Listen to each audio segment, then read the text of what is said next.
Oke, selamat malam semua. Hari ini Jumat ya, tanggal 26 April 2024. Kita ulas dulu dari pergerakan indeks dolar ya.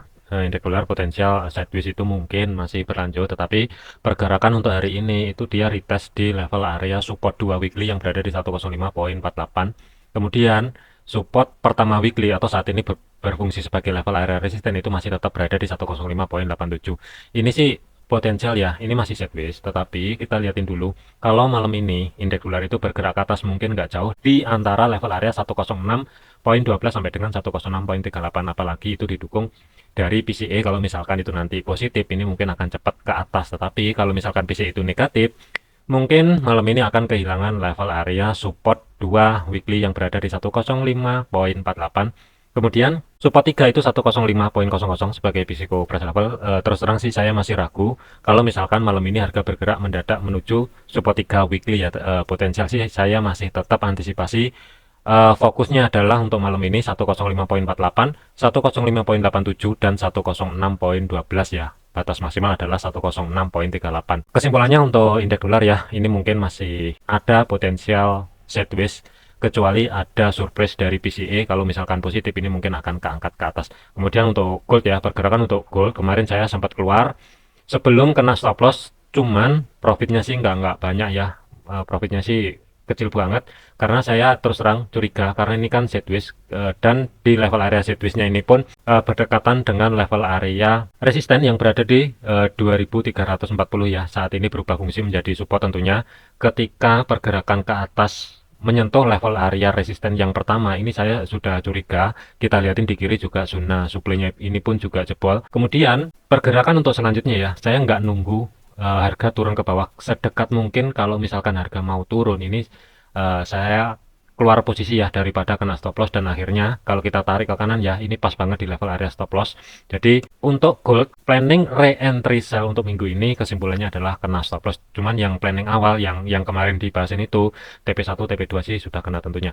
Fokusnya untuk malam ini support saat ini itu berada di 2340, resisten atau sebagai pivot weekly itu 2371 ya. Kemudian selanjutnya untuk support ya 2293 ini terus terang aja karena pergerakan saat ini bergerak di atasnya level area 2340 atau saat ini berubah fungsi sebagai support tentunya ya. Ini terus terang ini 50-50. Kalau harga mampu turun di bawah level area tersebut potensial mungkin akan kedorong ke bawah menuju 2310 sampai dengan 2300 itu yang pertama. Tetapi kalau misalkan harga mampu menahan pergerakan, ini ada dua skenario ya. Ini mungkin potensial menguji level area zona supply terdekat saat ini berada di 2357 sampai dengan 2364 baru potensial drop. Jadi kesimpulannya untuk gold ini saya masih netral karena ini berada di tengah-tengah kalau menurut saya ya, di antara support dan zona supply yang terdekat saat ini ya. Saya lebih memilih netral dulu. Saya nggak maksa masuk ke market untuk malam ini ya. Mungkin minggu depan lah kita siapin lagi untuk outlook 1 minggu ke depannya untuk planning masuk ke market tentunya untuk gold. Jadi kesimpulannya ini masih 50-50. Akankah 2340 ini mampu menahan pergerakan ketika ke bawah, atau dia break lagi harga bergerak di bawahnya level area tersebut baru drop menuju 2310 sampai dengan 2300. Itu skenario yang pertama. Skenario yang kedua adalah kalau misalkan mampu menahan pergerakan level area 2340, potensial ini mungkin akan lanjut ke 2360 sampai dengan 2364. GBP USD, pergerakan untuk GBP USD ini mendekati level area resisten kedua weekly yang berada di 1.2544 ya. Pergerakan harga ini ketika harga menyentuh ataupun mendekati level area tersebut ini ke reject. Jadi kalaupun mau entry posisi ya, pikirkan baik-baik karena sekarang ini kan hari Jumat, itu yang pertama. Yang kedua adalah pergerakannya ini pun potensial ya. Ini harga sekarang ini di tengah-tengah. Masih ada potensial sekali lagi retest menuju level area 1.2544 baru harga turun ke bawah, atau harga ini langsung ke bawah menuju support saat ini berada di 1.2375 baru di sini nanti akan ada reaksi. Ini yang mesti diantisipasi. Kalaupun maksa ya, ini re-entry sell tentunya ya. Misalkan kita gambar masuk market sekarang, Selama berani merisikokan stop loss 45 pip dengan targetnya ruang gerak sekitar ya. TP1 itu nggak ada sekitar 40 pip ya, cuma 35 pip. Tetapi low yang di kiri di sini, ini kalau dijadikan acuan sebagai TP1 ini sebenarnya sih nggak masalah. Tapi pertimbangkan baik-baik risiko stop lossnya dan posisi saat ini GBP/USD ini masih rawan keangkat ke atas menuju level area resisten 1.2544, kecuali ini nanti harga ini mampu bergerak sedikit ke atas ya, kurang lebih di kisaran 1.25300. Ini mungkin oke kalau mau dijadikan ancang-ancang setup sell dengan targetnya itu stop loss itu kurang lebih sekitar 30 pip. Cuman saya ragu ini mampu atau enggak untuk malam ini. Kemudian untuk Euro USD, pergerakan untuk Euro USD harga ini ketika menyentuh level area zona supply dan di break, harga ini muter balik lagi dan berada di bawahnya level area yang sebelumnya resisten 2 weekly 1.0720 ya kurang lebih. Ini sih masih belum terkonfirmasi ya, akankah lanjut ke bawah atau masih bermain-main sideways di antara level area tersebut, ini masih belum jelas. Kalaupun ya mau ancang-ancang cari setup sell, tentunya saya tidak merekomendasikan 100%. Ingat, jadikan video ini sebagai referensi, jangan dijadikan patokan. Kuncinya adalah kalau harga tidak mampu lewat di 1.07300 pembulatan, mungkin kalau mau dijadikan ancang-ancang cari setup sell tentunya sih nggak masalah, tapi pertimbangan baik-baik. Risiko stop loss ini lumayan gede, sekitar 35 pip ini sebagai risiko stop loss, sedikit di atasnya high yang kemarin. Kemudian batasan untuk TP-nya itu kurang lebih 45 pip yang berada di 1.0675. Kesimpulannya sih seperti itu aja untuk Euro USD. Ini skenario-nya ya. Harga keangkat ke atas itu 40%, 60% turun ke bawah. Keputusannya itu silahkan diambil masing-masing ya.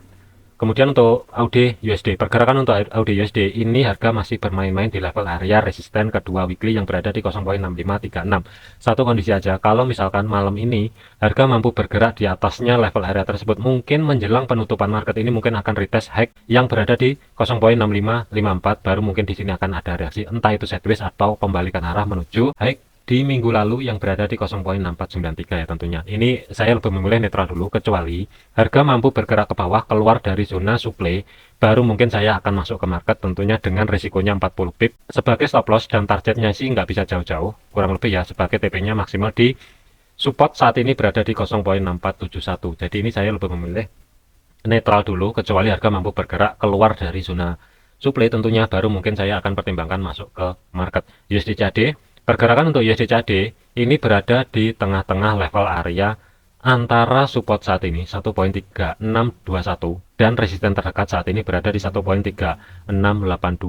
Ini saya lebih memilih ya, ini sebaiknya saya netral dulu. Kecuali di sini kan ada drop, base drop ini kita tandain dulu. Kalau harga mampu bergerak di atasnya level area blok biru ini, mungkin ini akan lanjut ke atas, tetapi ini nggak bisa jauh-jauh. Mungkin targetnya itu antara 1.3682. Itu yang pertama. Yang kedua adalah high yang kemarin yang berada di 1.3725 pembulatan. Jadi selama harga ini nanti ya, kalau misalkan mampu bergerak di atasnya level area zona yang di blok biru, ini kalau misalkan mau ancang-ancang cari setup ya, pertimbangkan dulu sebagai batasan untuk stop loss itu antara 30 sampai dengan 30 pip. Kalau misalkan bisa diterima sih nggak masalah. Targetnya sih kurang lebih sekitar 60 pip sih mungkin ya, mungkin oke untuk risk to rewardnya tentunya. Tetapi kalau misalkan malam ini harga tidak mampu bergerak di atasnya level area yang di blok biru, saya lebih memilih netral terlebih dahulu. USD Swiss, pergerakan untuk USD Swiss hanya sampai di TP1 kemarin ya, kemudian harga muter SL plus yang di sini ini udah kena, jadi untuk saat ini USD Swiss ini sudah nggak valid. Kemudian pergerakan saat ini kita lihatin dulu. Sebagai support resisten weekly di minggu lalu, harga saat ini itu masih bermain-main di kisaran level area resisten pertama weekly yang berada di 0.9128. Kemudian area saat ini ya, itu kurang lebih kalau kita kasih tanda itu zona blok hijau. Ini skenario-nya sih sama. Di sini juga ada rally, base rally, batasan low terendah itu kurang lebih di sini. Kalau misalkan malam ini harga mampu bergerak di atasnya level area zona yang di blok hijau ini mungkin potensial mungkin akan keangkat ke atas menuju level area high yang berada di 0.9152. Tetapi kalau misalkan harga tidak mampu bergerak di atasnya level area yang di blok hijau, ini masih ada potensial mungkin akan kedorong ke bawah. Kesimpulannya untuk USD Swiss ini kalau mau masuk ke market ini tentunya sih ini potensial sideways, jadi ini nggak imbang antara risk rewardnya. Kesimpulannya adalah saya lebih memilih netral terlebih dahulu untuk saat ini di USD Swiss, menunggu penutupan market untuk malam ini ya, baru minggu depan nanti kita akan siapin outlooknya untuk menentukan titik-titik support resisten untuk ambil ancang-ancang masuk market kembali. Terakhir adalah untuk USD Yen. pergerakan untuk USD JPY atau USD Yen overall ini sudah, kalau ada yang entry ya, terus terang saya nggak ada entry di USD JPY, cuman kalau ada teman-teman yang ada entry di harga kemarin ya, yang dibahas di video sebelumnya, harusnya ini sudah kena TP maksimal untuk minggu ini. Pergerakan itu sudah menembus level area resisten 4 weekly yang berada di 15676. Perhatikan ketika harga ini pertama kali menuju resisten 4 ya. Tidak lama harga ini spike ke bawah dalam banget, kurang lebih ya, kalau kita ukur speknya ini itu sekitar 175 pip, ini signifikan banget. Untuk malam ini tentunya sih saya nggak mau macam-macam dulu di USD JPY, saya lebih memilih ini biarin tutup market minggu ini, baru nanti outlook minggu depan kita akan siapkan. Kesimpulannya untuk USD JPY yang ada entry posisi buy harusnya ya sebelum harga spike turun ke bawah kena SL plus, harusnya ini udah keluar duluan, karena kita liatin R3 ini disentuh, kemudian harga lanjut ke atas menuju R4 baru spike ke bawah. Jadi harusnya sih yang ada entry posisi buy ini sudah aman, sudah TP ya.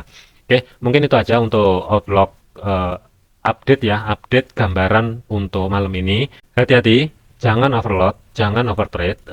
Mungkin kalaupun nanti ada waktu ya, mungkin minggu depan akan saya siapin lagi untuk outlook 1 minggu ke depan dari gold dan beberapa pair forex tentunya ya. Jadi untuk malam ini saya lebih memilih netral, jadi jangan overload ya, hati-hati. Oke, sekian, terima kasih, sampai jumpa di video selanjutnya.